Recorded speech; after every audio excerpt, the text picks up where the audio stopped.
Bueno, seguimos en un espacio un poquito más grande porque ya no cabíamos. Vamos a escuchar a una extraordinaria mujer de teatro, una hacedora de sueños, que es nuestra apreciada y querida Yasmina Jiménez. Yasmina Jiménez nació en Maracaibo en el año, no se puede decir, pero... Sí, ya no importa. Pero... Eso es a ellos que les importa, a nosotras no. Pero mi querida Yasmina ha estado aquí desde hace unos cuantos años haciendo lo mismo, pero diferente cada vez, renovándolo, remozándolo, dándole cariño y siempre con esperanza. Ella me perdona cada vez que yo me equivoco porque ella me quiere. Y tiene un poder de querencia, de cariño extraordinario, si no que lo diga Ilja, que lo han perdonado 1000 veces. Yo también me siento un hijo de Yasmina, me siento un producto de su inteligencia, de su cariño, de su guía. Ella me cuida y me dice, me da los consejos que a veces yo no le hago caso y por eso de vez en cuando me salen las cosas un poco estrelladas por no hacerle caso. Pero me doy cuenta de que no le hice caso y que por eso me estrellé y después intento no seguir cometiendo los errores que ella me ha señalado. Yasmina fue estudiante, se obtuvo sus primeros grados en teatro en el teatro universitario que dirigió la maestra Inés Laredo, que es casi que la fundadora de las escuelas de teatro, de la formación profesional del teatro de esta ciudad. En ese grupo de teatro universitario, Yasmina además conoció a Clemente Izaguirre y lo acompañó en la segunda etapa de ese teatro universitario, un teatro combativo, político, un teatro al estilo Bertolt Brecht. Y después Yasmina logró de algún modo extraordinario desenvolverse de esas escuelas y se convirtió ella misma en una escuela del teatro. Se convirtió en una de las formadoras más legendarias del teatro en esta ciudad porque fue durante 15 años la directora de la Escuela de Teatro Inés Laredo, dándole lumbre a la que fue su maestra, pero también formando a más de 1000 jóvenes en esos 15 años que hicieron los cursos de teatro en las diferentes regiones. En algún momento la Escuela de Teatro tuvo estudiantes y talleres en casi todos los municipios, estuvo llevando funciones y tenía un campus hermoso allí en Sopotoscientos, con aulas llenas de estudiantes que querían aprender del mundo del teatro, aún antes de que existiera una FEDA, aún antes de que existiera una profesionalización del teatro universitario. Ya Yasmina dirigía una escuela bastante profesional que además vio crecer, una escuela con un teatro propio, con una sala propia, una escuela con medios de comunicación, una escuela con acciones que hoy, si se cuentan, parecen imposibles. Después de esa estancia en el servicio público, Yasmina funda el grupo de teatro Mampara junto a hombres y mujeres extraordinarios y continúa con la labor que la llevó a las tablas, que es sorprender al mundo, pero además inicia una labor que me parece más exigente, que es la de la dramaturgia, y empieza a escribir teatro para ser representado por Mampara y hace una cosa que podría ser hoy bastante común y corriente, ¿no? El hecho de entender y de escuchar a una mujer decir y hacer, hoy para nosotros es normal, pero en el mundo machista horroroso del siglo pasado, ella irrumpió en un mundo de hombres, que era la dramaturgia, e impuso su voz femenina como dramaturga, y es una de las dramaturgas venezolanas con mayor repercusión artística y con mayor obra publicada y difundida. Fue entonces Yasmina, una de las primeras mujeres publicadas en el género de dramaturgia en este estado, y también una de las pocas mujeres que tenía una compañía de teatro que publicara y que montara sus obras, porque regularmente es el vicio de quienes eran los dramaturgos de compañías, regularmente ha sido hombres. No le han permitido a la mujer pensar, sentir, ejecutar, y ese mundo del teatro escrito por hombres es muy diferente al universo que nos piensa y nos plantea Yasmina. Y hoy, pasados todos estos ires y venires, Yasmina sigue escribiendo. Dentro de apenas 10 días se presenta una obra escrita por Yasmina, Juicio a Medea, y nosotros hemos tenido el inmenso honor de editar, de publicar la dramaturgia completa de Yasmina Jiménez en un tomo que hemos llamado Rostros Teatrales. Entonces invitamos a Yasmina para que nos dé una reflexión sobre el teatro, sobre la dramaturgia y sobre la importancia de escribir teatro y de leer teatro, porque el problema muchas veces de algunos que comienzan en la dramaturgia es que nunca han leído teatro, quizás han hecho teatro, pero hay que leer el teatro. Aquí tienes tu micrófono, Yasmina, y por favor... No, yo no, sí. perdón, yo no uso micrófono. Yo soy actriz y debo proyectar la voz para que me escuchen los amigos. Y así le digo a los estudiantes y le digo a las personas que se expresan ante un público que debemos de aprender a proyectar la voz, que eso no es difícil, eso es una técnica de respiración y de emitir el sonido hacia afuera. No es pretensión, es que esa es nuestro oficio, entonces debemos de tratar de hacerlo de esa manera. Respeto mucho el micrófono para los cantantes, pero para nosotros, y además que estos espacios no son grandes. Muchas gracias por estar aquí, siempre agradecida con Sultana del Lago, con Luis, que aparte de que es un hombre maravilloso, brillante, es un gran amigo, un muchacho muy joven, que yo lo quiero mucho como hijo, más como hijo que como cualquier otra cosa, porque eso es lo que él me ha inspirado a través de estos años. Gracias por estar aquí, que de alguna manera estamos todos por todos, porque no nos conocemos, y menos van a conocer casi siempre el teatro. Yo me atrevería a preguntarles a ustedes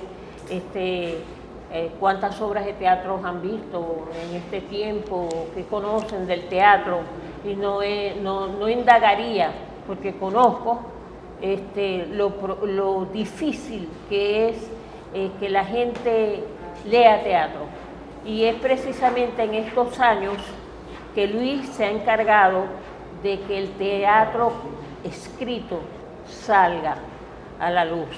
Y cuesta que los estudiantes que están en la Inés Laredo, los que están en la FEDA, los que están en los grupos, primero asistan, no asisten a nada. Siente una sensación uno de vacío. Un evento tan importante como hace la Sultana del Lago cada cierto tiempo, es como para que esos jóvenes vengan a nutrirse de toda la sabiduría de ustedes, de nosotros, aquellos que somos adultos ya, que somos más que adultos, ya vamos para la cuarta edad. Entonces yo digo,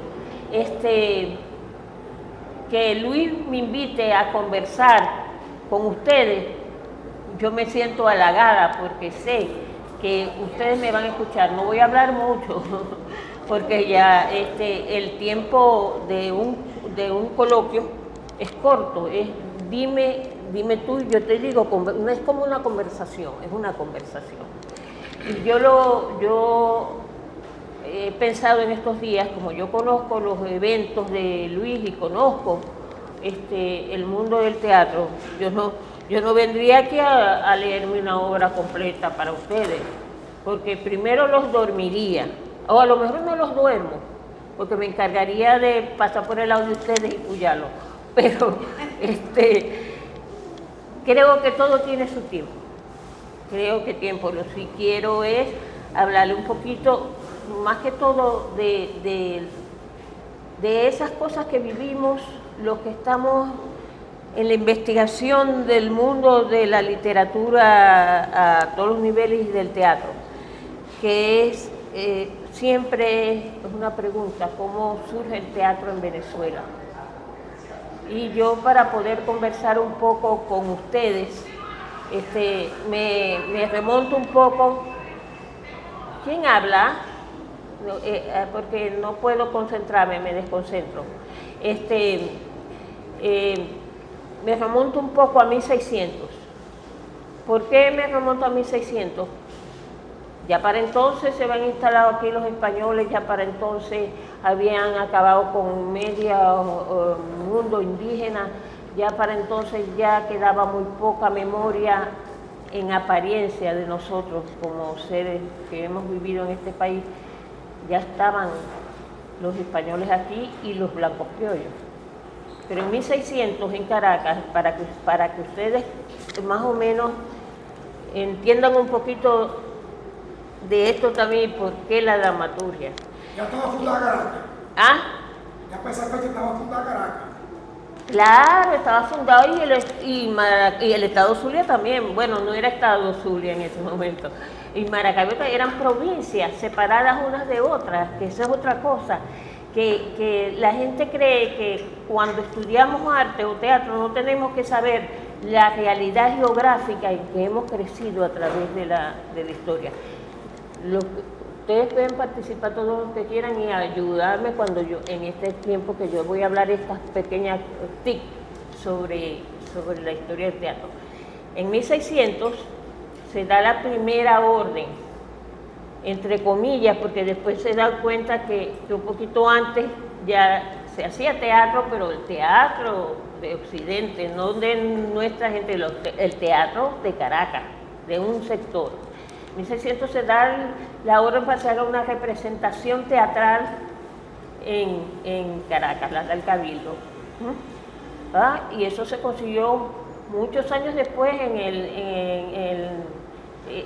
investigando el historiador Arón, se da cuenta y saca, entonces deciden que el 28 de junio de 1600 fue la primera representación teatral.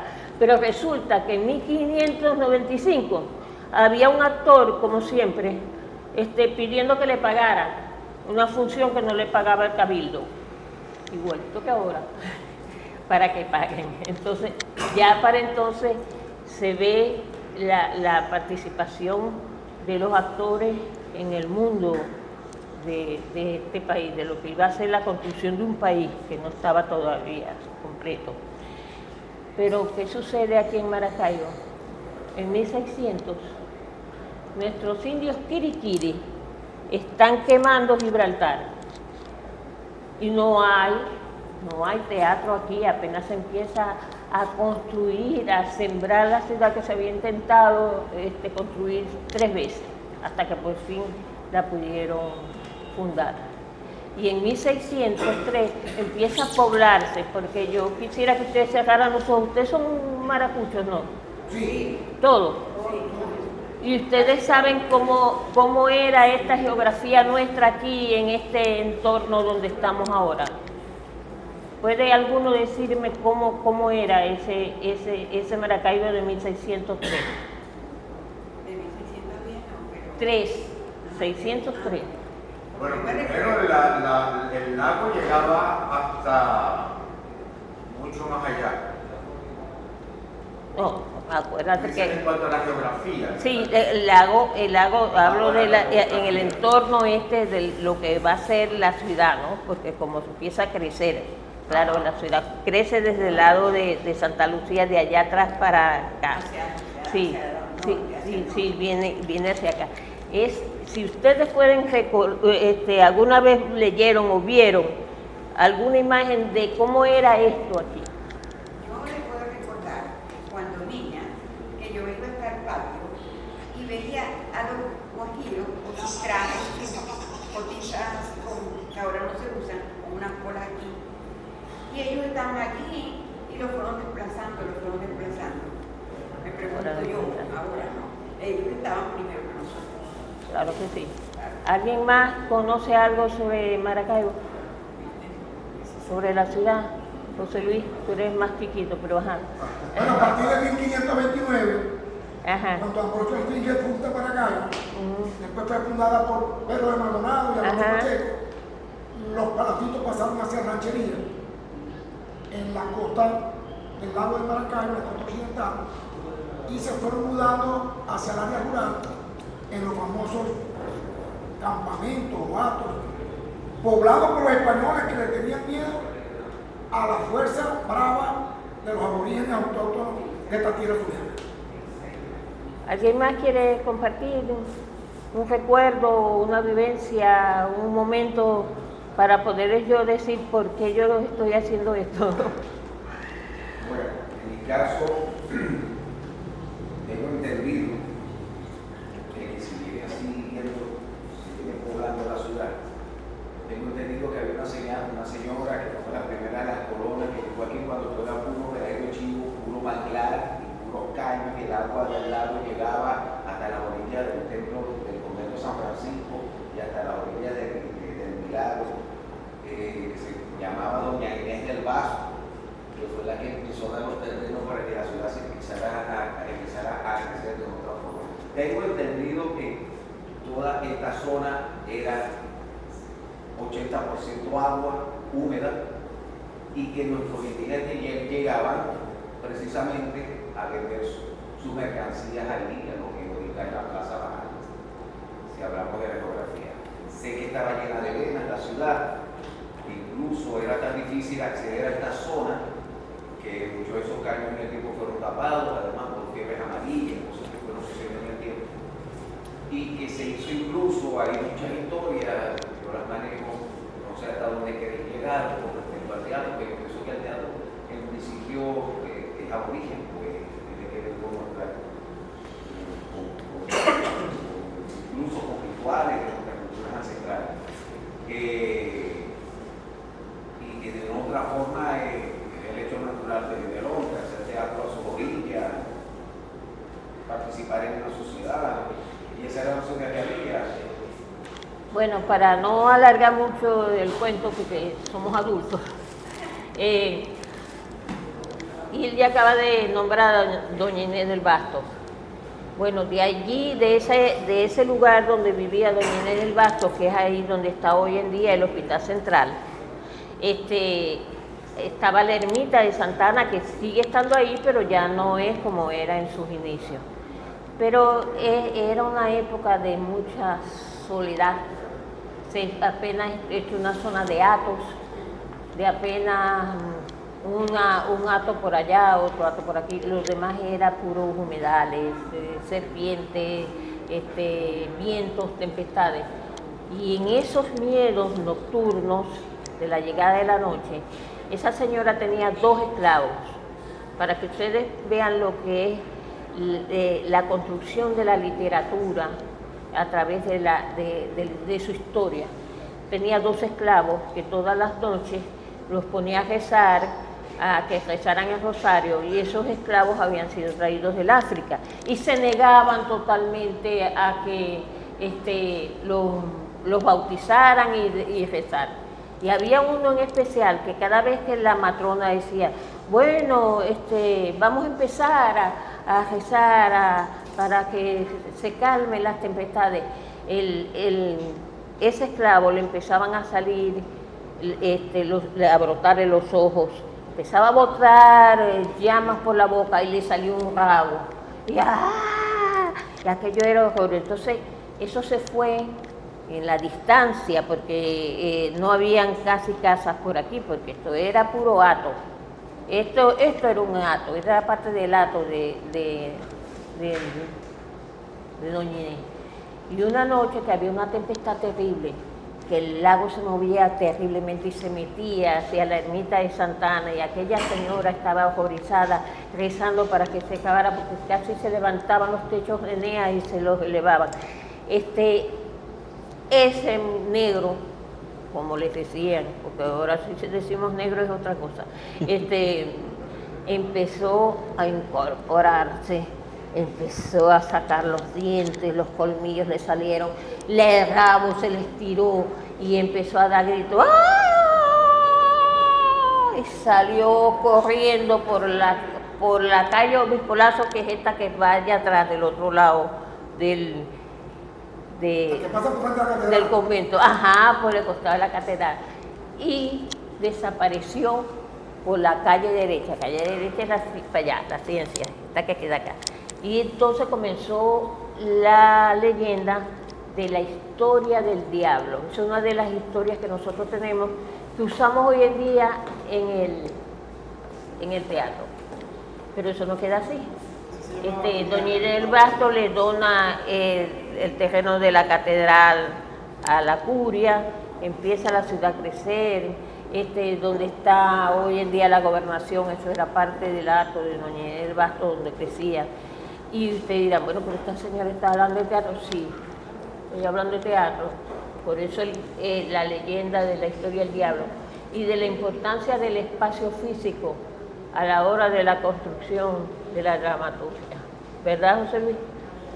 Es importante saber cuando un hombre o una mujer escribe teatro, es el espacio físico donde se desarrolla esa obra, el tema, la historia que nos va a contar, el argumento, el desarrollo de esos personajes, hacia dónde van, qué nos quieren decir, cuál es la profundidad y cuál es el final de eso.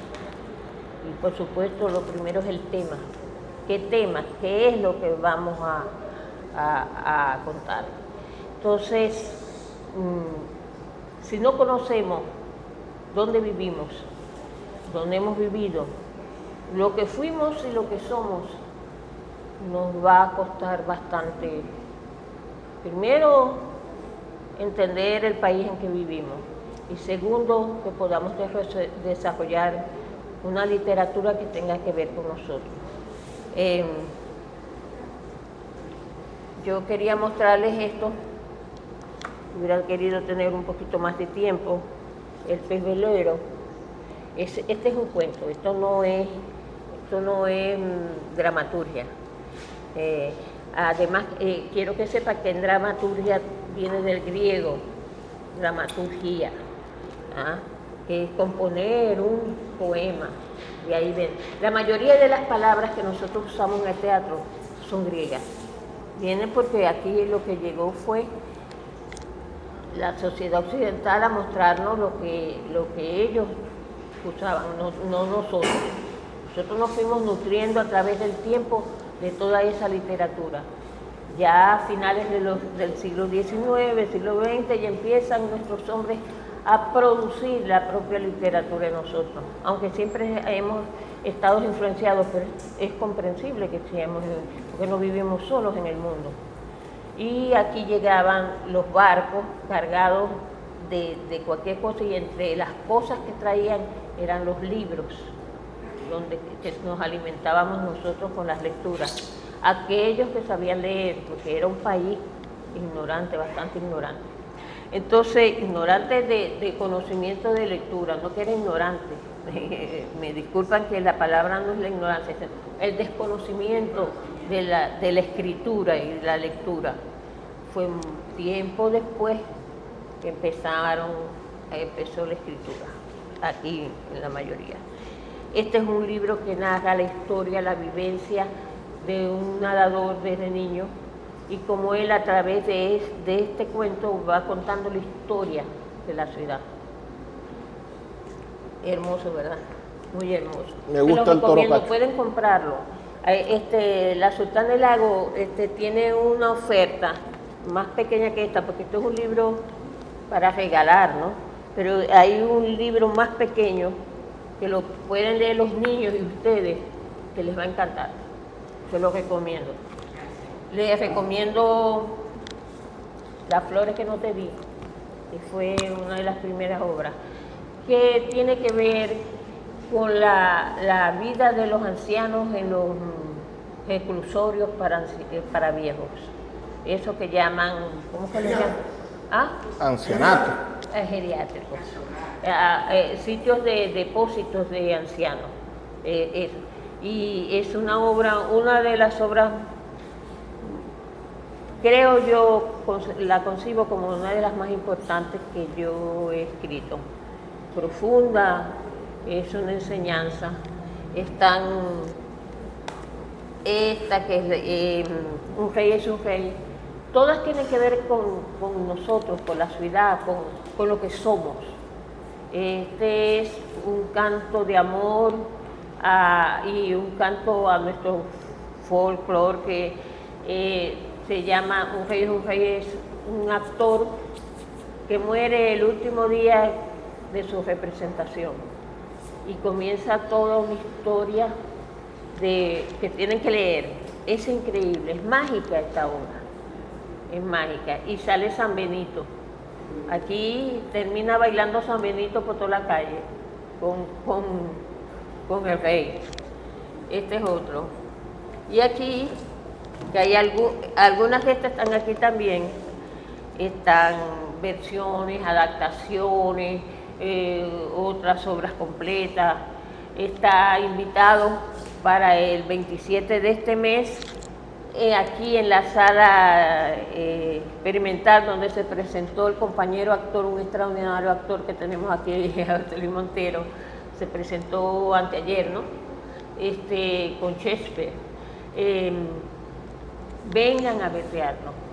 Hay buen teatro en estos momentos. El teatro está resurgiendo y nosotros necesitamos comprarles a ustedes y que nos compren los libros y que los lean, porque de nada, a mí no me interesa, como yo le digo a Luis, lo que me interesa es que la gente vea las obras y lea los libros, es lo que me interesa a mí, porque económicamente uno sabe que tendríamos que ser como Vargas Llosa, el colombiano, que esas editoras, que esas sí manejan dinero,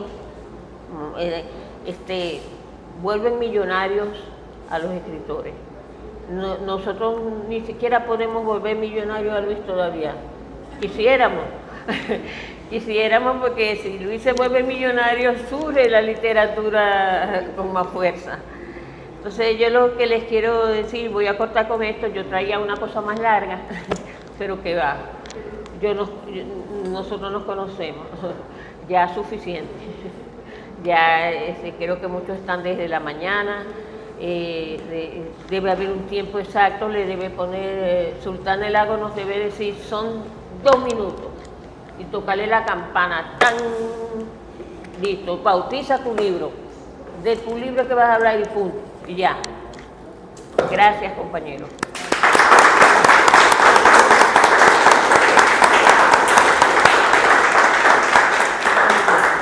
Gracias, Yasmina. ¿Les agradó algo? ¿Les gustó? Si no, me tiran una piedra. Tomates, era que tiraban los... Tomate está muy caro.